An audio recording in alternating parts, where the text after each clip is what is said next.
Well, very good. Grant, thank you so much for joining us. This is, man, we started doing this series last year, and we've had our clients on to talk about everything from their experiences implementing priority-based budgeting, as well as just special guests in local government who we want to make sure that our implementers know about. We had Kirsten Wyatt from ELGL, Shane Kavanaugh from GFOA, and today we have you. So thank you, Grant. We have a host of kind of general questions that are just of interest, some getting to know you questions, and then we really do want to get into some of the really cool work that you're doing, NLS, next level stuff. I believe we'll see if this is, we'll see where this is a family audience, right? Yeah, exactly. Okay, yeah, next level stuff.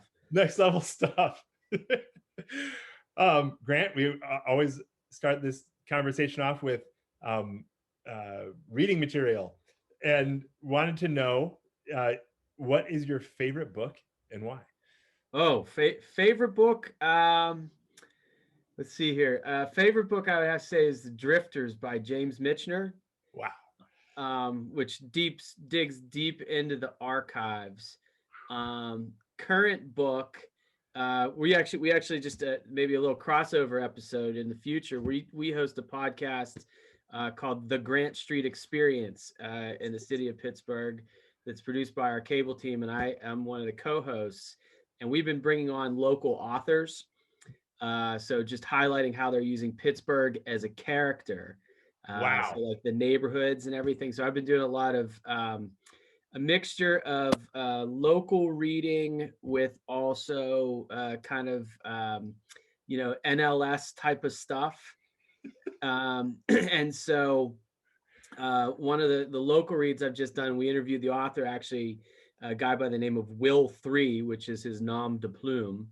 And he has a book out called Hartley God, and the follow-up called Hartley Law, which prominently focuses on the Pittsburgh neighborhoods of the Strip District and Bloomfield.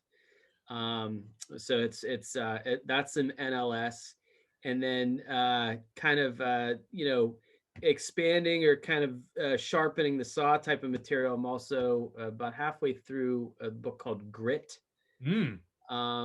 which you've probably seen, kind of circling around. So as a chief resilience officer, I figured I better get my hands on that and take a look at what's required to build and grow grit, GRIT. So yeah, that's how I'd answer that one for you. Are you through Grit? Is it something that you could recommend yet, or just get going? I'm about halfway through it. I would say I would recommend it. It's kind of an interesting writing style. And, in terms of it's, she's a professor and she's kind of talking about her research as well as her own life experiences, and how she's effectively measuring grit. Yeah. But yeah, I would recommend it. It's a good read. I think most people can pick it up and get through it pretty quick. But my take, and course correct me, is grit is a quality. It's something that people can work on, realizing that this kind of work, whether you're in resilience or almost anywhere in local government, is not necessarily for the faint of heart. It's not easy street, and grit is a muscle, a skill that you can build to apply to your job. Yeah, exactly. Yeah. And Angela Duckworth is the author, and yeah, she, it's one of those, like, you have it, everyone has it, but not everyone has it to the fullest capacity, and you can hone and build it. And so, it's one of those things that kind of lived experience as well as earned experience kind of builds. So it's a good read. I would love a geographic like quotient of grit, and I would imagine that Pittsburgh is known for its strength. Pittsburgh's a bring your hard hat and lunch bucket to the job type of town.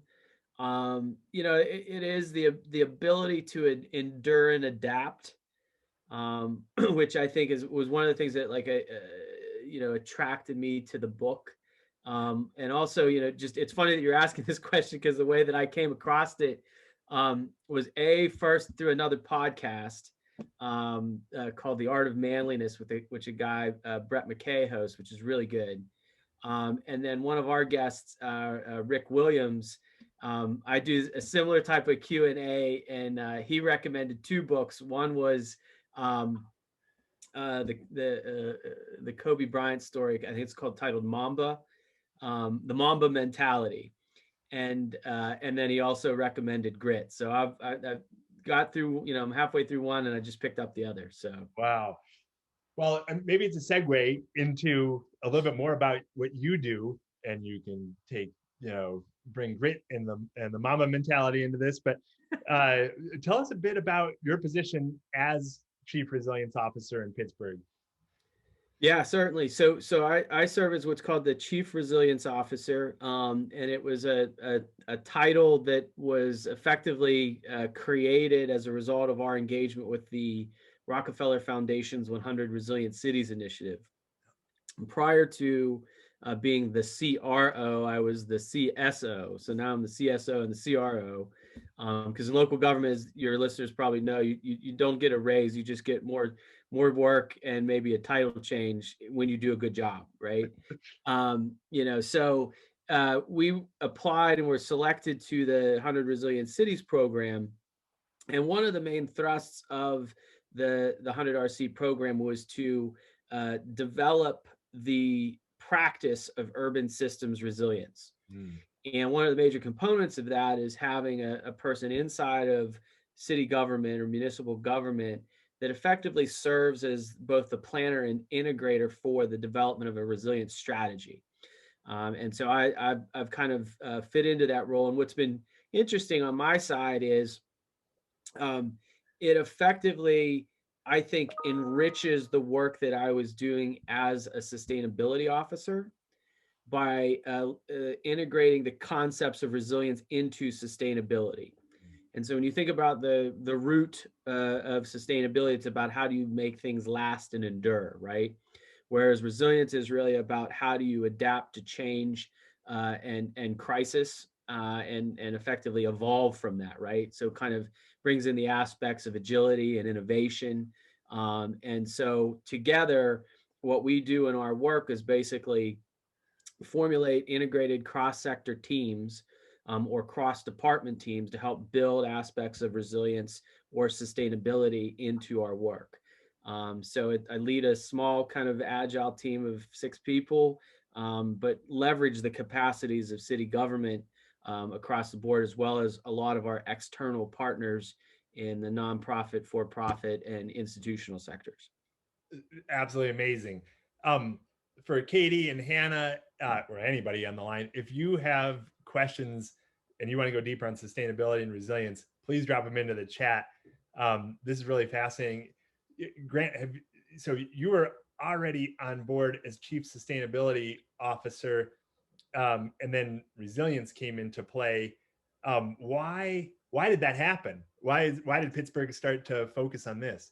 Yeah, it's interesting. At the point in time when we applied for the program, it was a pivotal point in the city, and I think the right time in the mayor's leadership and in his administration.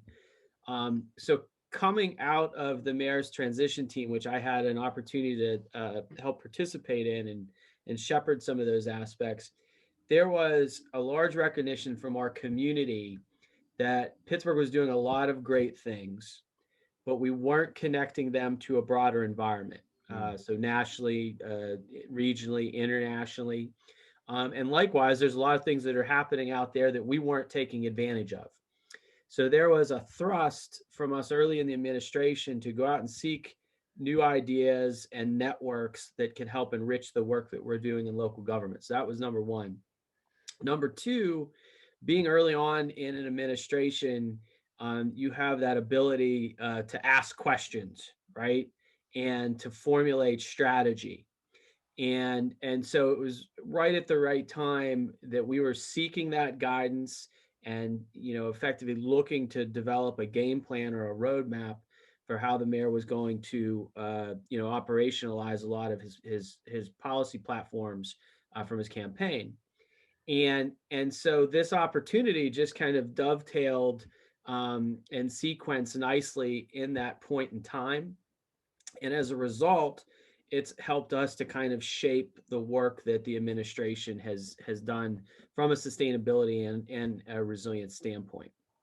Man, this notion of we move from grit to sustainability to resilience, and resilience in terms of how you've defined it, the adaptability to change and crisis, just seems like clearly needed right now. And just so you know, Chris, I only work in issues that have like obscure topics and titles like grit, resilience, sustainability. That's like a hallmark for me. It's your true north. Yeah, my Navigating. mom's always like, "Why couldn't you have been like a teacher or an accountant or what is this stuff?" So Where's the acronym? Where's the yeah, NLS? where's the acronym in that, Mom? Come on. um, as you talked about the broader environment and the network aspect of it, nationally, certainly internationally, we've been drawn to, this is pretty recent news, but maybe you've had a role in it, the Marshall Plan for Middle America. Would you explain a little bit about the vision for that and possibly how uh, resilience fits into that? Yeah, definitely. The Marshall Plan for Middle America, for those who aren't familiar with it, is an initiative that we have developed here in the city of Pittsburgh, and I've had the pleasure of being kind of one of the project leads in helping to develop the concept. Really at the behest and the vision of the mayor, and it comes from a couple of places. The backstory is a pretty important, I think, and then I'll tell you what it is. The backstory comes from when you look at Pittsburgh and the trajectory, and the mayor's experienced this in his life as well as I, growing up in Pittsburgh.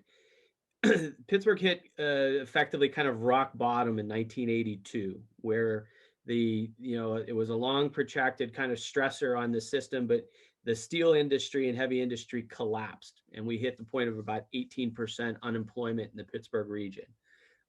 So put that in context, even within the pandemic of where we stand in terms of the economic struggle and economic strife, our particular region, 18% of the population was unemployed.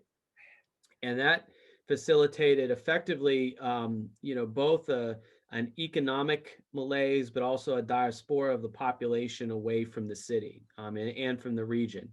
I mean, I always tell people, everybody, if you watch a Pittsburgh Steelers game on national TV, everybody will say that Pittsburgh, Steelers fans travel well, which is true. We do, but it's also that we have friends and relatives strategically located all around the country as a result of that diaspora.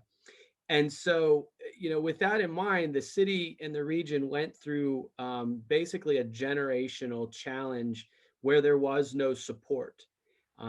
There was no help from government, federal government, and there was this idea of reinvention in the region. And that reinvention has led us into an educational and medical economy. The eds and meds and technology have proverbially replaced a lot of those vestiges of industry, but we still have the scars of our industrial past, as well as a large manufacturing component still in the city and the region.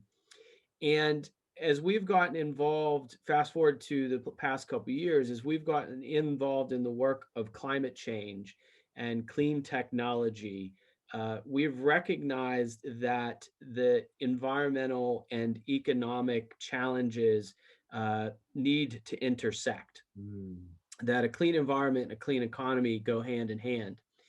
And through the course of our programming with organizations like the 100 Resilient Cities Initiative, the US DOT Smart Cities Challenge, the American Cities Climate Challenge, led by organizations like Rockefeller and Bloomberg, and the federal government, we've come in contact with our friends and neighbors in other cities, like Cincinnati, like Columbus, like Huntington, West Virginia, Dayton, Ohio, Youngstown, Ohio. And we have this both shared recognition of this connection, as well as the intersection between what the clean energy transition means for the region.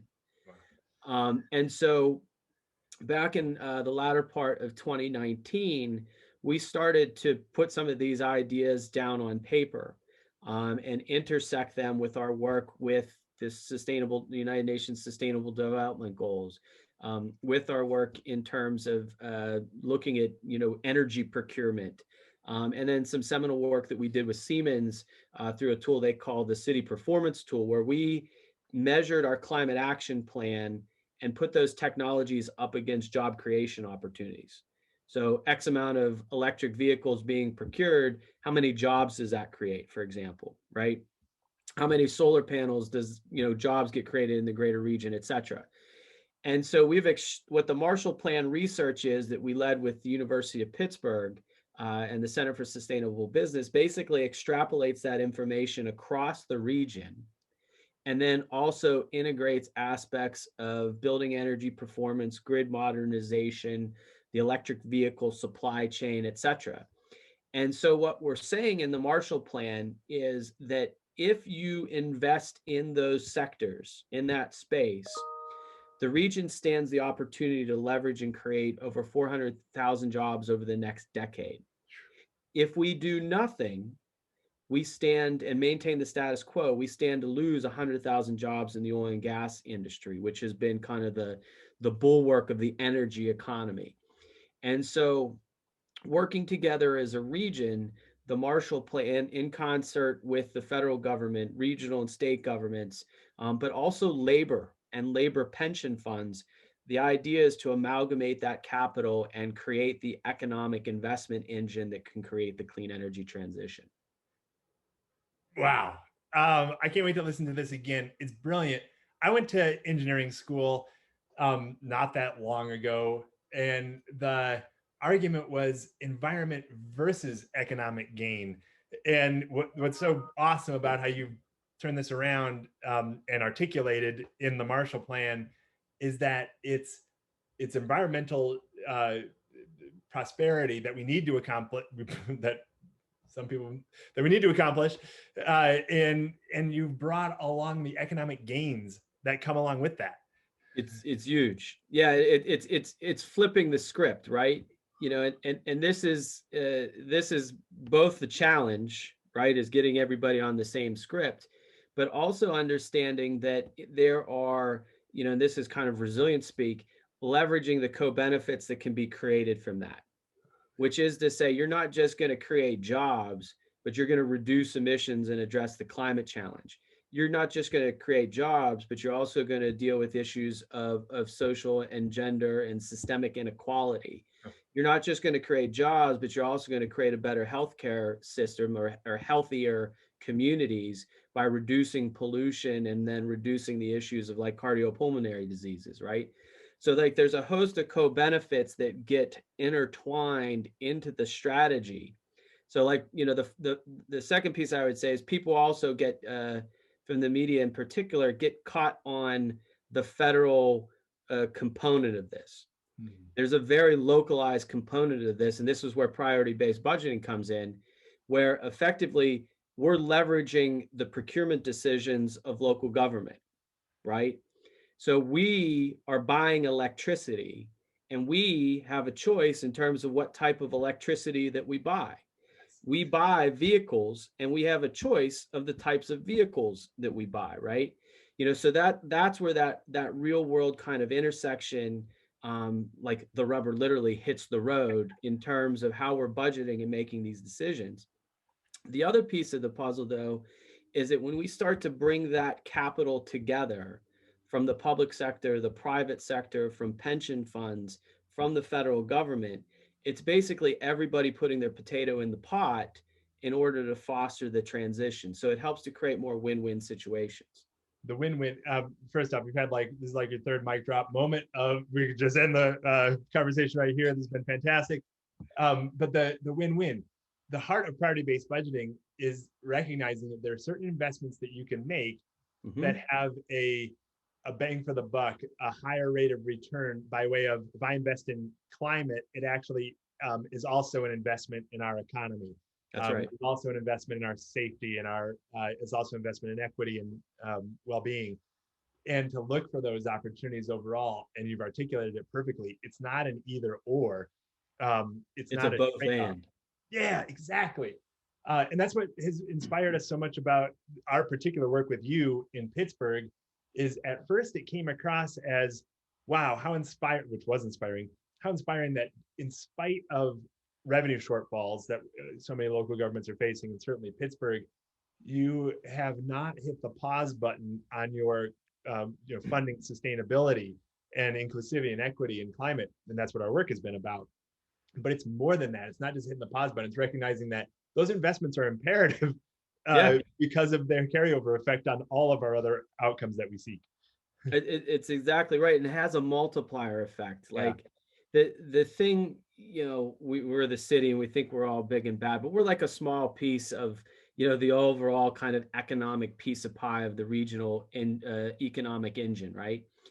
But when you start to grow that and you get other actors to make those same types of decisions, that's where it just becomes like an additive process. Let me give you a really quick example. Plant, we're developing this kind of paradigm. We call it the Pittsburgh way, right? Which is effectively, we're developing a plan, like a climate action plan. We're then developing kind of the policies, and then we're developing the procurement strategies, right? And so, the climate action plan sets the high water mark, our target of, in this example, a fossil fuel free fleet, which is a really fun alliteration to say, right? But it's effectively like, how do we decarbonize our fleet? 1,000 vehicles, how do you get them electrified using biogas, et cetera, et cetera. And, so within that, we set the target. The second place is establishing like the plan. So we create a baseline with our fleet. We understand what types of vehicles in our fleet, what's market ready, available technology, et cetera. And now, we're 2 years into that. And by the end of this year, we'll probably have around 45 to 50 electric vehicles and another 30 plus hybrids in our fleet, right? Awesome. So that's starting with the plan and getting into procurement. But what's really interesting about that is the economic multiplier effect connected with that supply chain. Every one of those vehicles that we buy has a Pittsburgh-based company, product, or material involved in it. So if it is the chassis, it has U.S. Steel in it. If it is the paint, it has Pittsburgh plate glass coatings on it. If it's the electric battery, it has a Covestro polymer in it. So these are all kind of the method of the madness. We're just making a vehicle decision. Yeah. It's really much more than that, right? It's the multiplier effect. Unbelievable. Grant, I know we're close to the end of our time. We have, I saw Hannah join us from Tulsa, and our viewership and listening audience will be greater than this as we publish this particular interview. I was hoping that maybe you had a few words that you would advise others who are maybe did not start in 1982 and have this buildup, but can learn from you and develop a plan or seek to incorporate this philosophy in their own organizations. Do you have some guidance or advice? Yeah, I mean, there's folks from Tulsa and I think Edmonton on as well. Yep. We have a great relationship. Through the 100 Resilient Cities, we've come into some of our colleagues from the city of Tulsa, and then also Mayor Iverson and Mayor Peduto are really close friends within the city of Edmonton, and we've worked closely with them on a number of climate-related issues, as well as a host of other things. Those just maybe a plug for all three of us. I mean, all three of those cities are cities that are based in the oil and gas economy. They're very prominent. They're part of our DNA, and so that's a reality component, right? But as we talk about kind of the economic transition, there's also a huge opportunity where local governments lead, and I know both these cities kind of feel the same. So if there's ever kind of opportunities to connect and share notes, we'd love to do it. And I know we actually, Dan Nielsen from the city of Edmonton and the Canadian consulate, we have some things in queue coming up, some conversations. So that idea that cities can effectively be leaders in facilitating change, is the thing I think that we can prominently build upon. Wow.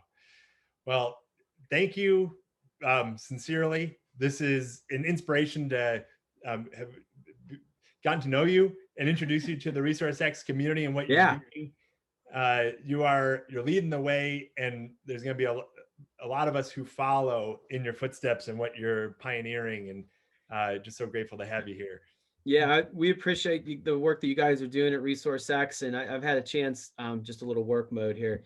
I've had a chance to like sit in on some of like the peer review exchanges and things like that where we're at in your process, and I think it's really encouraging in terms of integrating the priorities of the city and establishing them and putting it into the budgeting process. What's important for me as like a sustainability person, you and I talked about this early on, it's about creating a shared language. And we had work done with our 100 RC partners a few years ago where it was the chief CROs and CFOs. And one of the CFOs called our projects the unicorn projects. And I take that, to heart, like that's a badge of honor, right?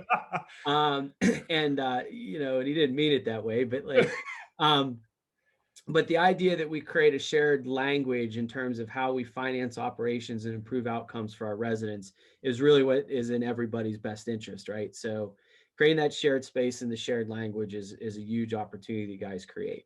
Yeah, well, we need the unicorns because we're enabling a path to taking action and getting those unicorns funded, and that we're just the engine, get the resources where they need to be. That's it. Awesome. Well, thanks, Chris. I appreciate it. And to the audience, thanks for listening in. And I'd love to, happy to come on again. Maybe we can do a part due. That sounds awesome. That'd be a first for the ResourceXchange, is a part due. So count on it. We have some great work ahead with the city of Pittsburgh, and maybe we can have a retro. That'd be great. Awesome. Thank you, Grant. All right. Thanks, guys. I'll catch you soon. All right. Thanks, everybody. Okay.